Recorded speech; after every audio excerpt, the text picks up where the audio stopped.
There is no war without propaganda. It produces images of the enemy, stirs up fear, feelings of revenge, and guilt. It fights with exaggerations, with slogans and lies. Its weapons are the mass media. The power of moving pictures, initially tested in the First World War.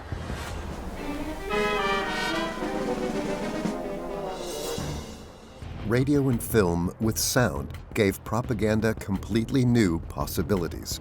Amerikanische Sherman-Panzer brechen in ein von Infanteristen und Fallschirmjägern gehaltenes Dorf ein. Ein deutscher Kriegsberichter filmt den Panzereinbruch aus unmittelbarer Nähe.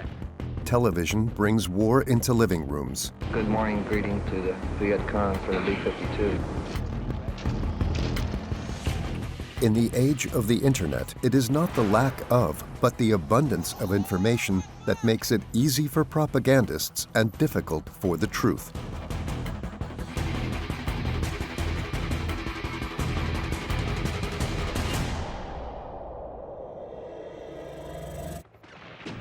In Vietnam, the U.S. waged a war that could hardly be surpassed in terms of brutality. More than 3 million Vietnamese were killed, including many civilians. Almost 60,000 U.S. soldiers died in the supposed fight for the freedom of the West. We have learned at a terrible and a brutal cost that retreat does not bring safety, and weakness does not bring peace. The memories of World War II were also reflected in the public portrayal of the Vietnam War. Hardly any reporter questioned the necessity of U.S. involvement. It is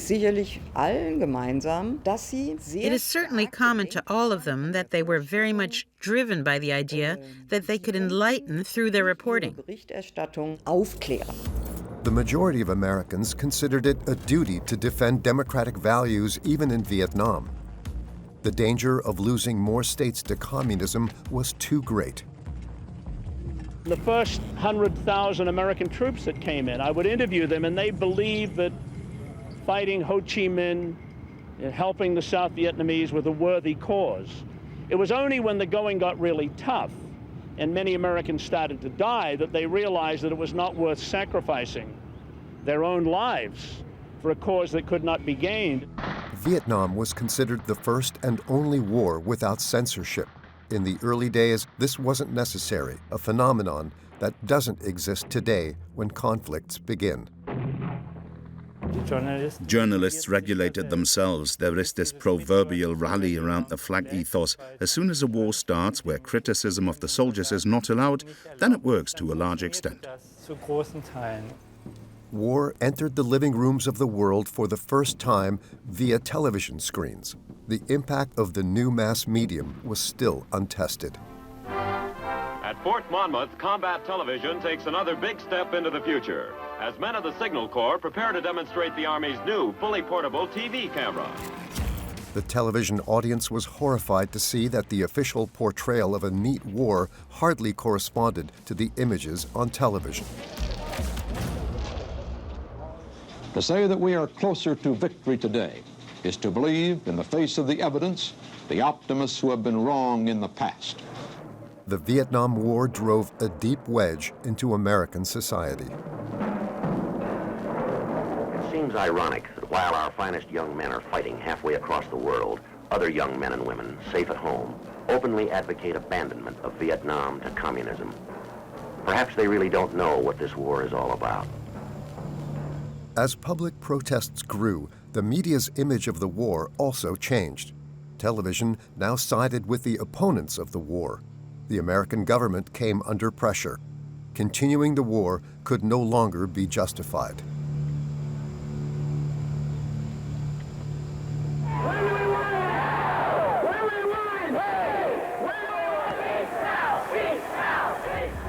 2 years after the official withdrawal of troops, the world watched as the U.S. suffered one last major defeat in Vietnam. The U.S. Embassy in Saigon had to be abandoned. The first signal I sent to Monumental, and after that signal, 13 days till go. And the second signal I sent to American. And after I send a signal, 24 hours, the American go. The Vietnam War was over for the U.S. The images remain, as does the myth that the media were to blame for the outcome of the war, a myth with far-reaching consequences for the future treatment of war correspondents. Politicians and the military said that you hindered us in Vietnam. We will not allow ourselves to fight again with one hand tied behind our backs, and we will take measures to restrict you so that this doesn't happen.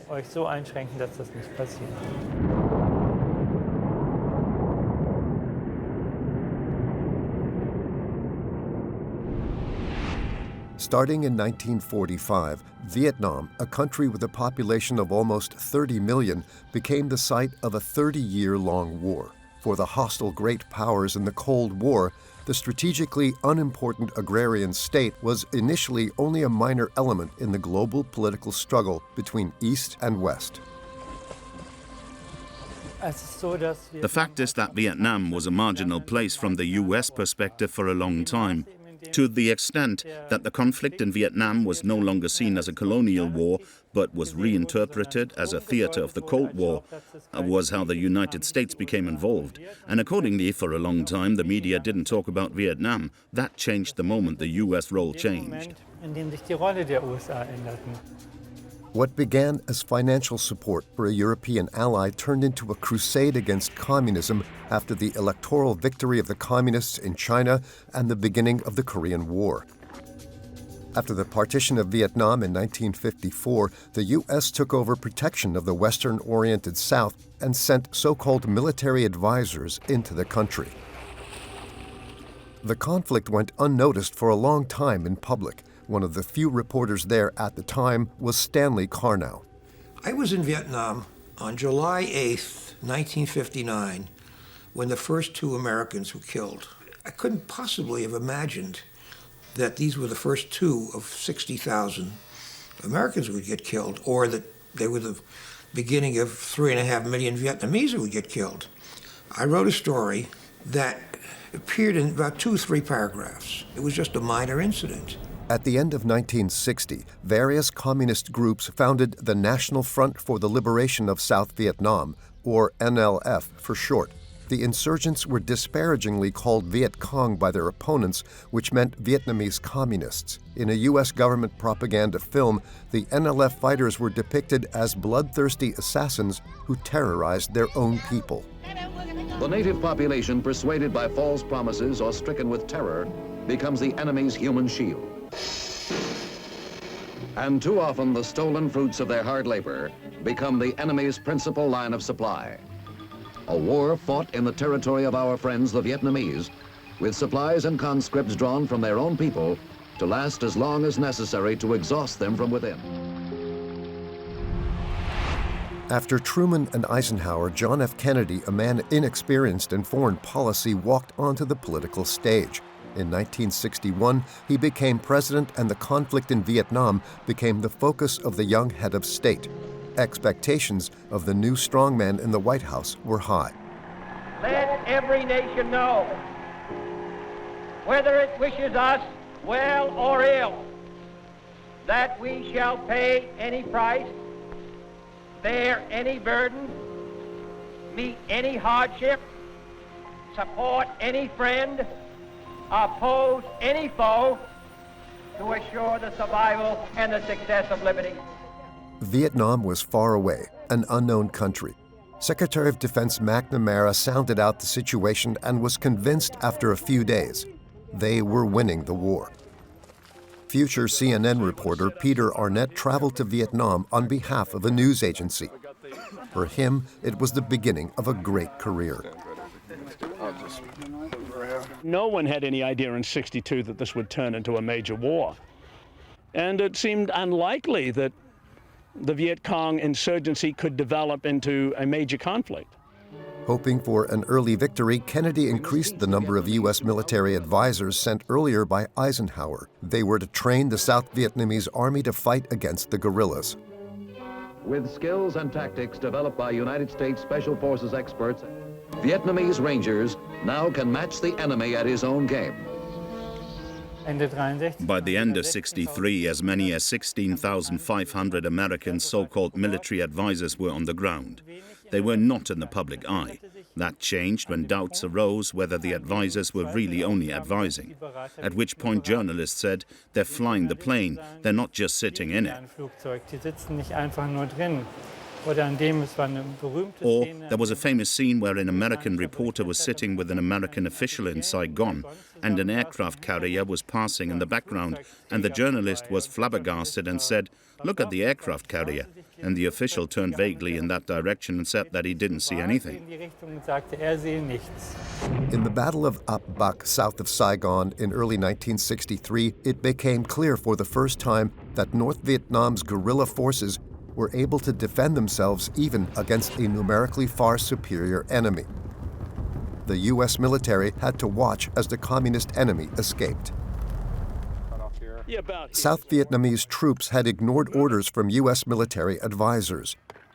Reporter Peter Arnett recalls his report at the time.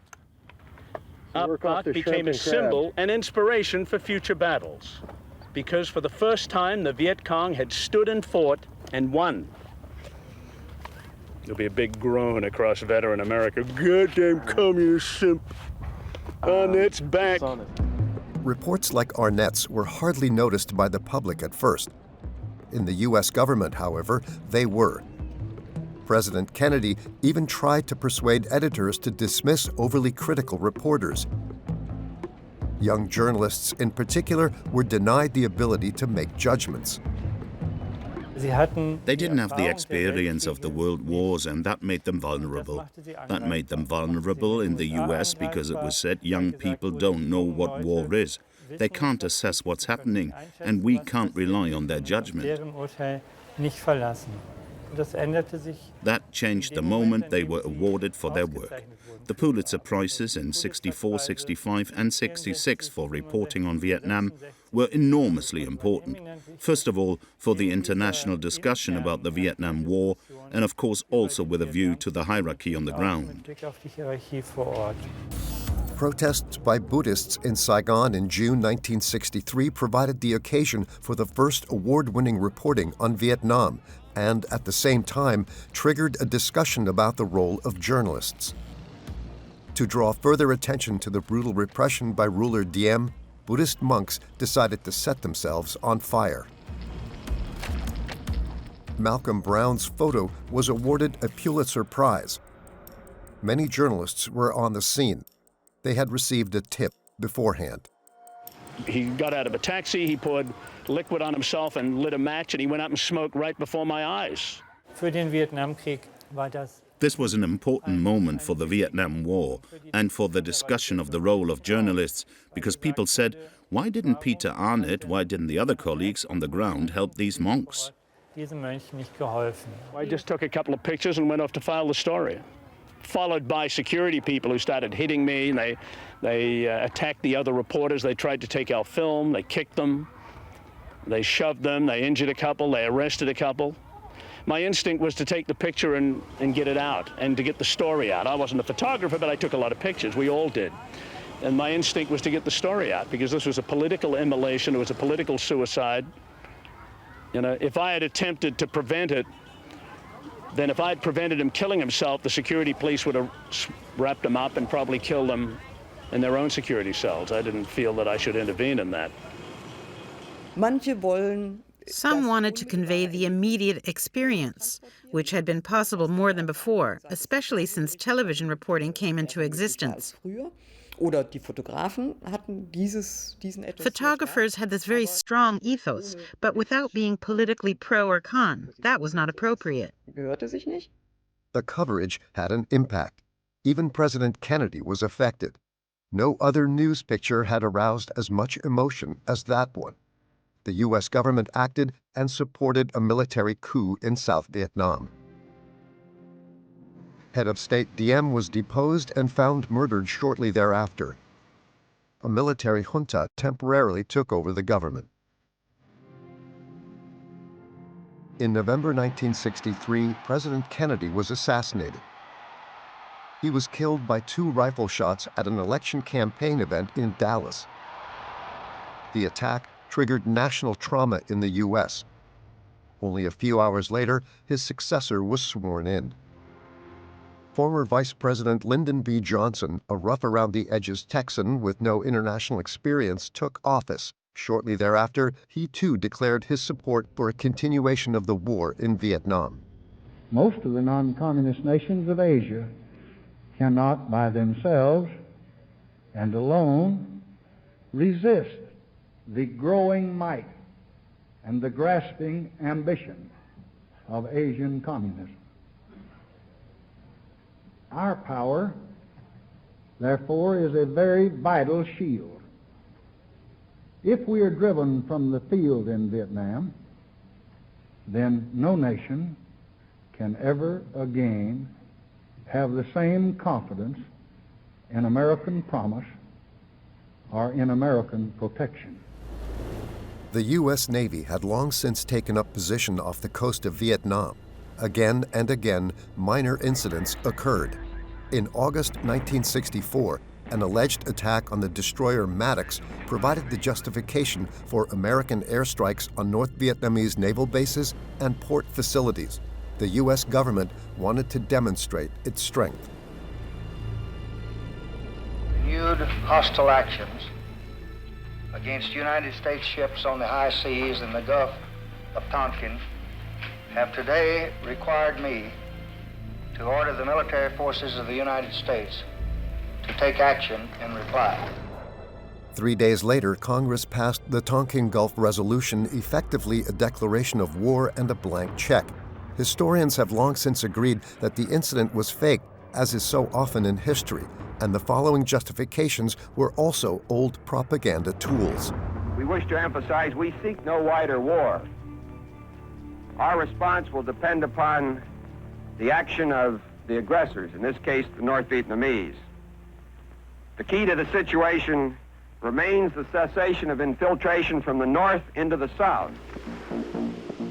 The Marines who went ashore in Vietnam were confident of victory, but the situation was extremely critical. The government in Saigon was increasingly losing its moral authority. U.S. soldiers were not used to fighting in the jungle. For the civilian population, the bloody civil war in their country was an unimaginable tragedy. For the Americans, it was the beginning of a military nightmare.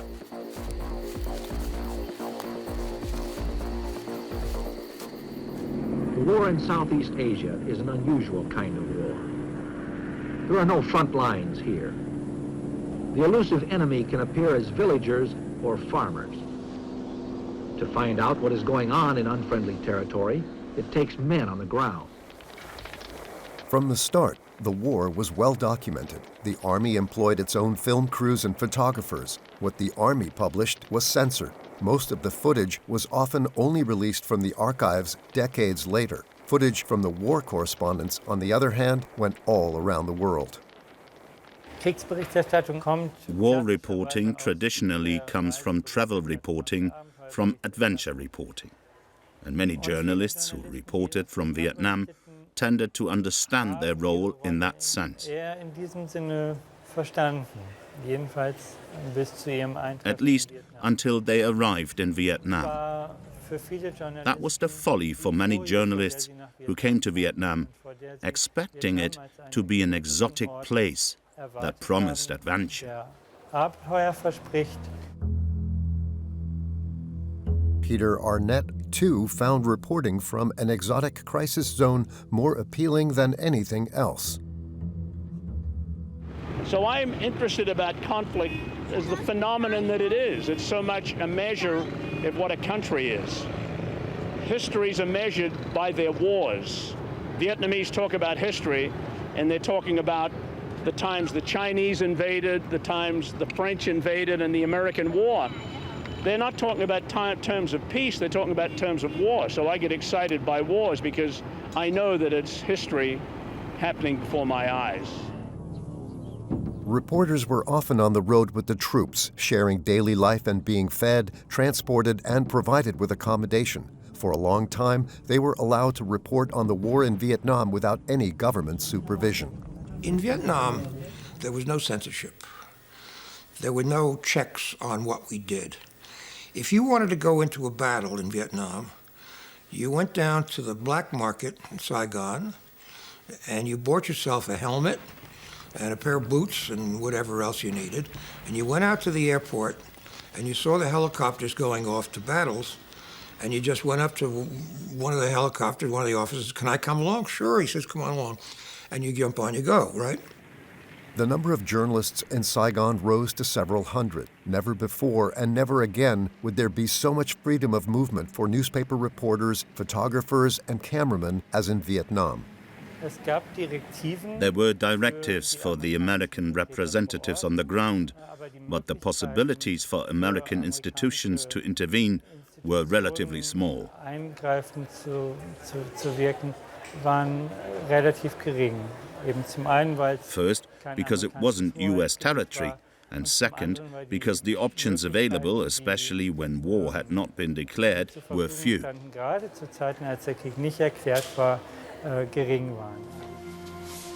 Starting in 1966, Welsh photographer Philip Jones Griffiths reported from Vietnam for the famous Magnum Photo Agency. The relationship between the military and the media, in his experience, had long been untroubled. In the beginning, everyone, or every American, I think, and probably every journalist and photographer there, believed in the war, not just in the morality of the war, but the way the war was, the tactics of the war. And they were only too pleased to see you there. You were given as much access as you wanted. It was not quite as good as a Playboy bunny coming from a part of the USO entourage, but certainly, you know, a good photographer who could talk a bit and tell stories about the pop stars that he'd photographed. I mean, it was, you know, it livened things up. They were welcoming, very welcoming. The U.S. Marines have also taken center stage in South Vietnam. No longer a defensive force at the Da Nang Air Base, they have been ordered to fan out on a wide perimeter to flush out rebel Viet Cong positions.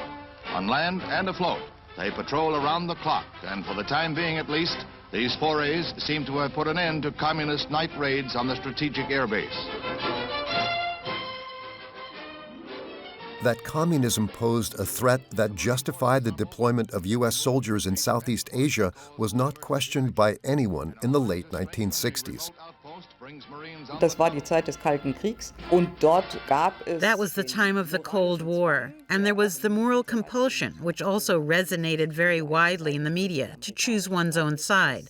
That is, the American side, the Western side. And that shaped the coverage of the war. That is, the kind of war for one's own cause was the good one, and the others were the bad ones. Heroic U.S. Marines in action. But the fact that the war had caused the suffering and death of Vietnamese civilians from the very beginning had long been ignored by the American media. Right from the start, in the official press releases of the U.S. government, one message above all was aimed at the American public. We, the U.S., are winning this war. Contrary to expectations, combat strength and the toughness of the enemy was hardly a topic of discussion. Here's a press statement by President Johnson's National Security Advisor, McGeorge Bundy. And I think it's fair to say that the Americans in Vietnam are in very good heart and are prepared to continue even against this kind of danger and this kind of sneak attack. The war in Vietnam had become a major public issue. But still, the majority of Americans believed that the mission in Vietnam was just and necessary. But the number of opponents of the war was steadily growing. Anti-war demonstrators protest U.S. involvement in the Vietnam War in mass marches, rallies, and demonstrations. The images from Vietnam, more often than not, did not square with official pronouncements. Critical voices were growing louder, especially in the American civil rights movement.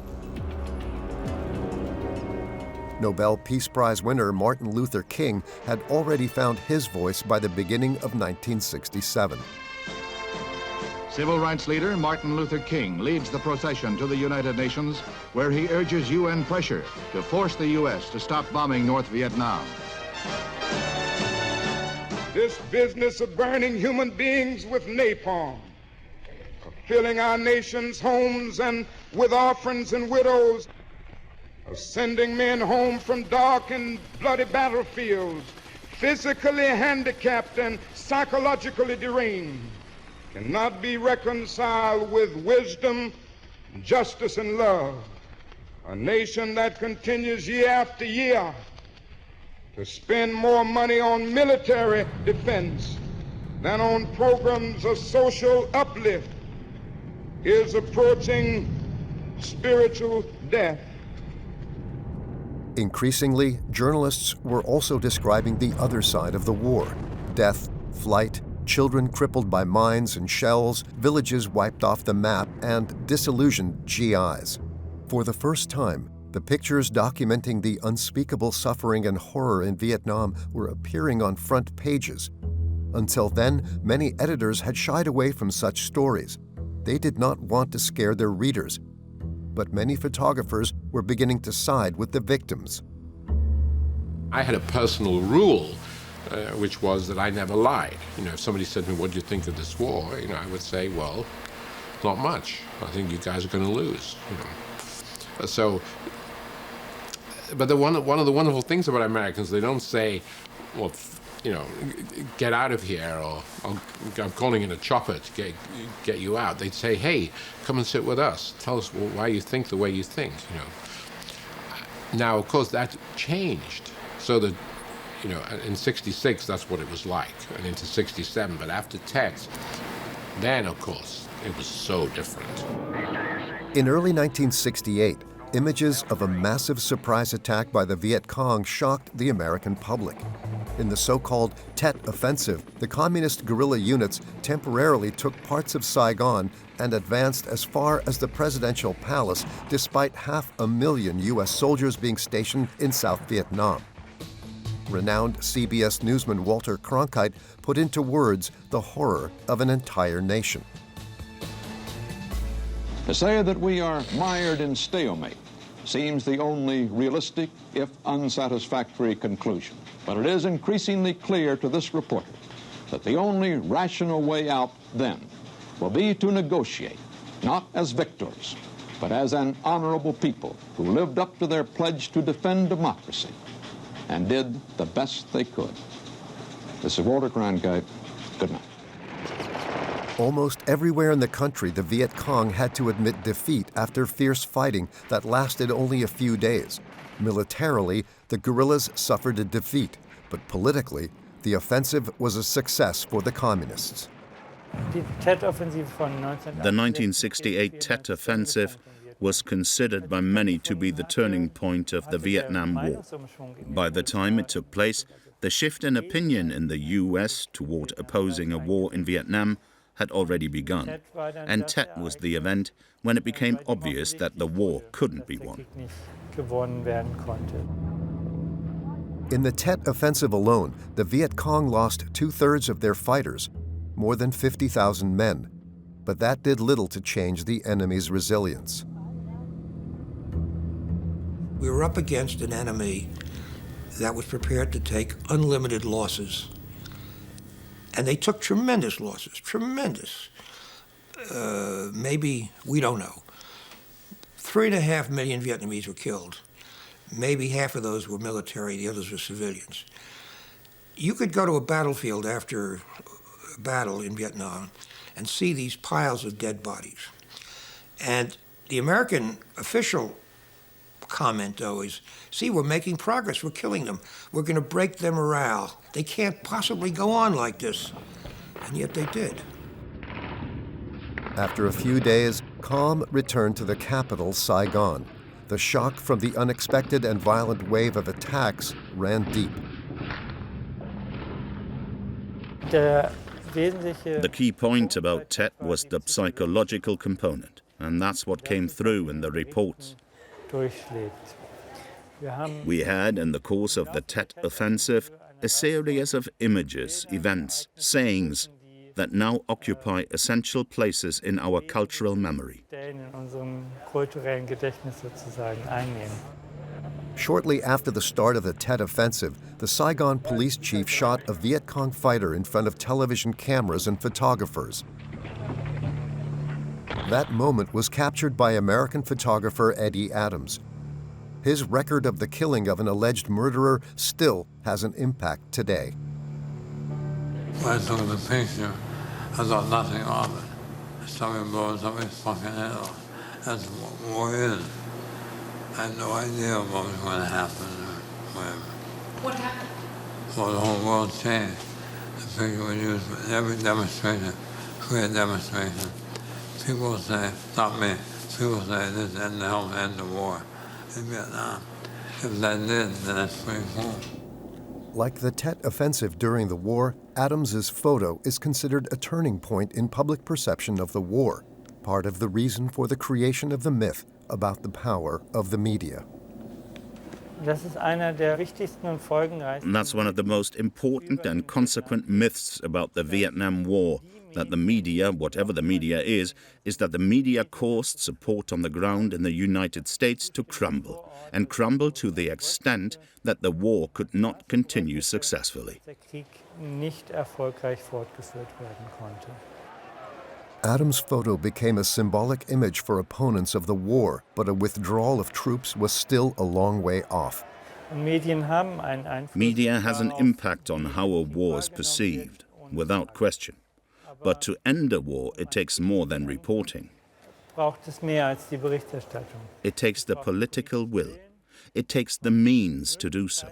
And it takes strategies to end that war.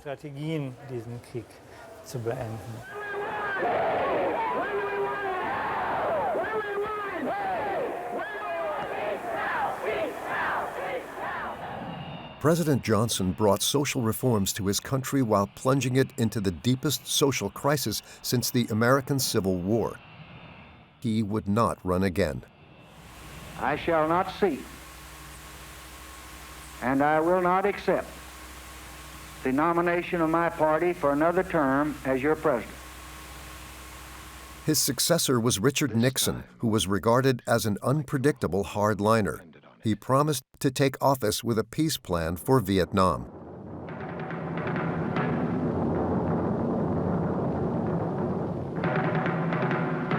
Never has so much military, economic, and diplomatic power been used so ineffectively as in Vietnam. If after all of this time and all of this sacrifice and all of this support, there is still no end in sight, then I say the time has come for the American people to turn to new leadership, not tied to the policies and mistakes of the past. I pledge to you, we shall have an honorable end to the war in Vietnam.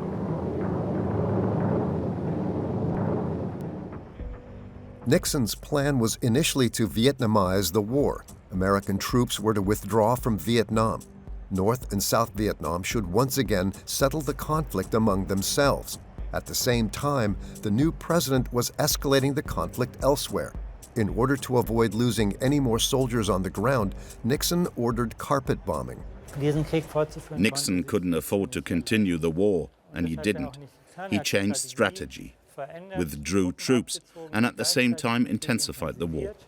In an effort to end the war, as he said honorably, the blood toll had risen once again.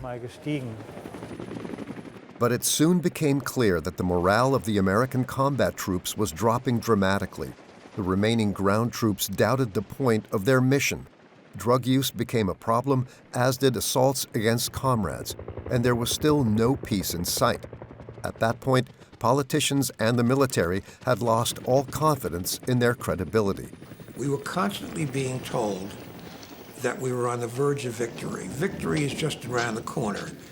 So you began to get all that rhetoric of how, and as the rhetoric grew and became, more and more optimistic, and contrasted with the war dragging on without any sign of victory, you had what we began to call, the reporters began to call the credibility gap, the difference between the public statements and the reality of what was going on. And we began to realize that the people who were making those statements were lying. They weren't telling the truth. By the end of 1969, it was again photos that showed the world the horror in Vietnam. In the village of My Lai, U.S. soldiers massacred some 500 civilians. Army photographer Ron Haberly had taken pictures with a personal camera. One of the few survivors of the massacre remembers. They pushed us into this ditch, all mixed up, the old and the young. There were so many of them. We didn't know what to expect, and suddenly they started shooting. I was so scared.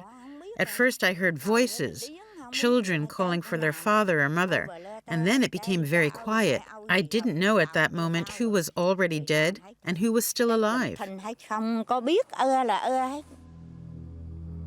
The massacre took place shortly after the Tet Offensive and made a lie of the often propagated moral superiority of the U.S. soldiers.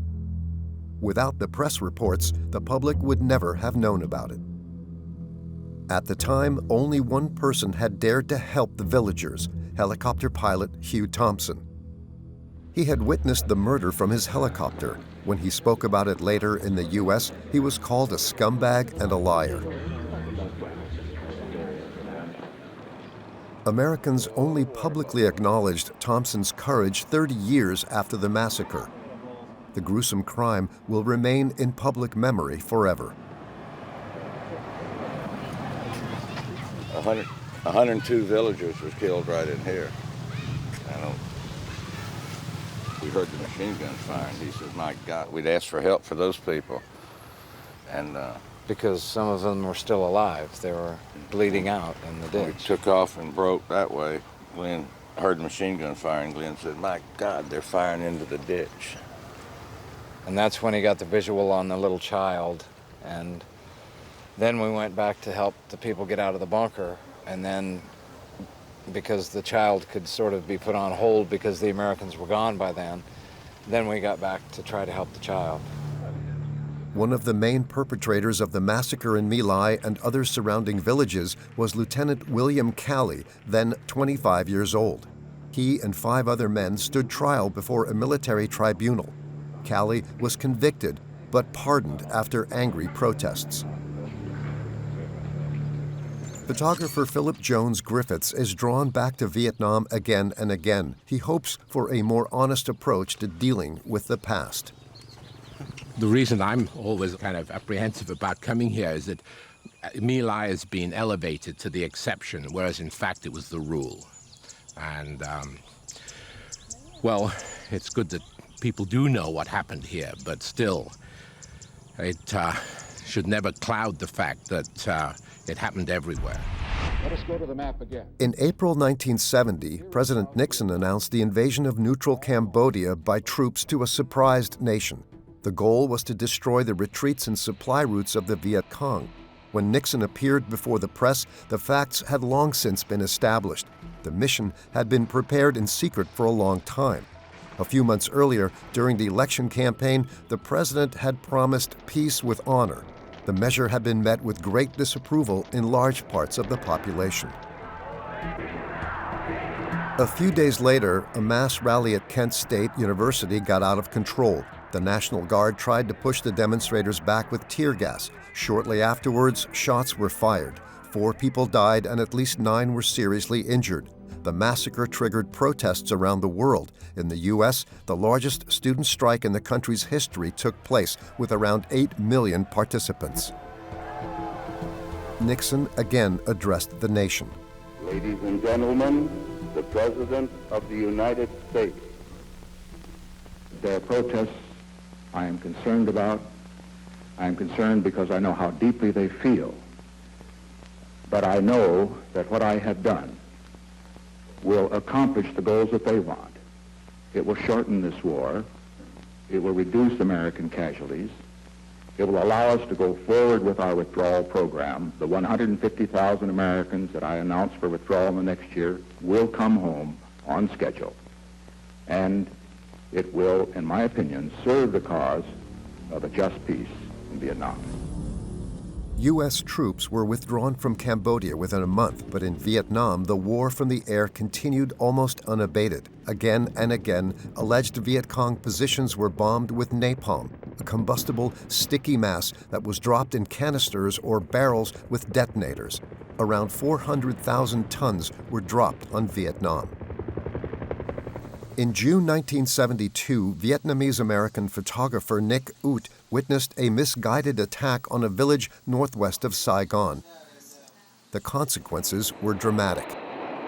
As soon as the smoke cleared, injured and frightened civilians from the village stumbled toward the photographers who had gathered there in anticipation of spectacular pictures. Nick Ut succeeded in taking one of the most famous photos of the Vietnam War. A little girl was running for her life. Her name, Kim Phuc. When I took the Kim Phuc, she run a highway, she the naked, with all the whole family, brother and cousin, and she running. Her body burned so badly bad. I said, "Oh my God, I want she die." That's why I light out my camera on the highway and put water in her body, try to help her. Then I bring her to the hospital to save her life. After I go back to Saigon, develop all my film. Then the picture channel in New York right away after 5-10 minutes, and picture front page next day, everywhere in the war.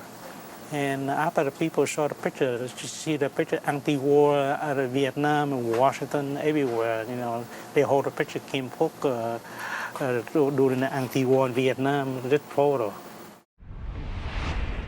After tough secret diplomacy and several billion-dollar payments, a ceasefire agreement between North and South Vietnam was agreed to in Paris in January of 1973. For the U.S., peace with honor had finally been achieved. America had freed itself from Vietnam and brought its boys home.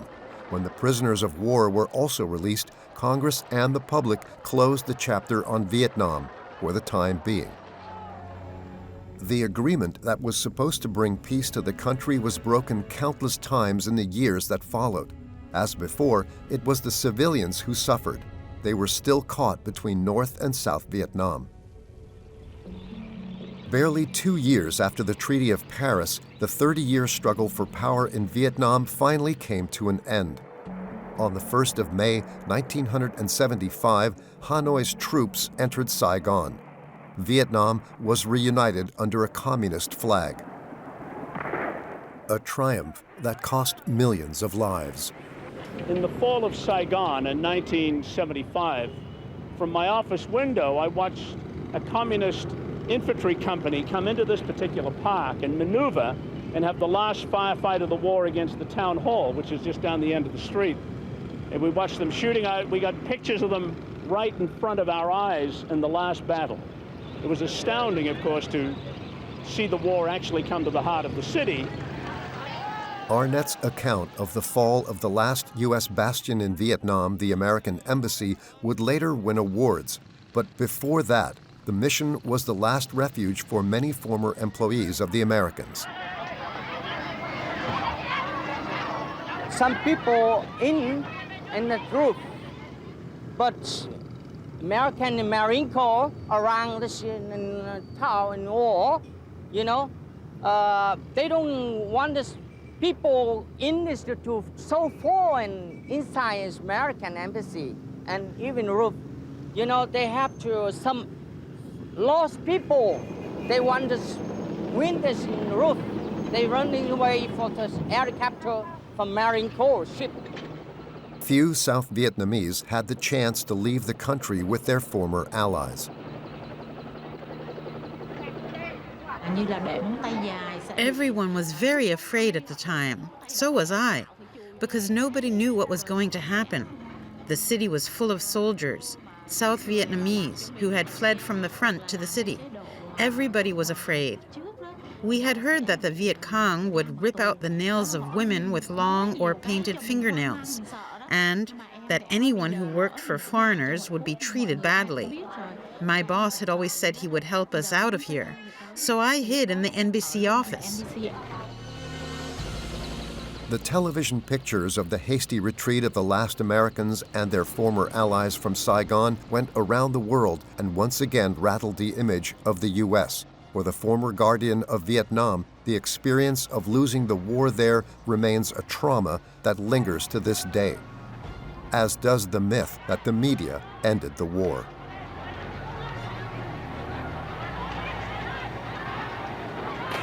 The idea that the media ended the Vietnam War is convenient for all sides.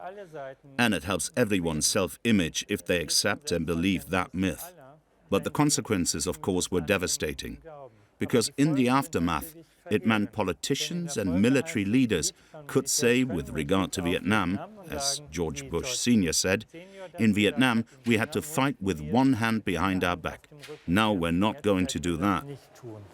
So we're going to put in place a rigid media policy that makes sure that you guys, that is the media, can't interfere with us in the successful conduct of a war. Der erfolgreichen Führung eines Krieges.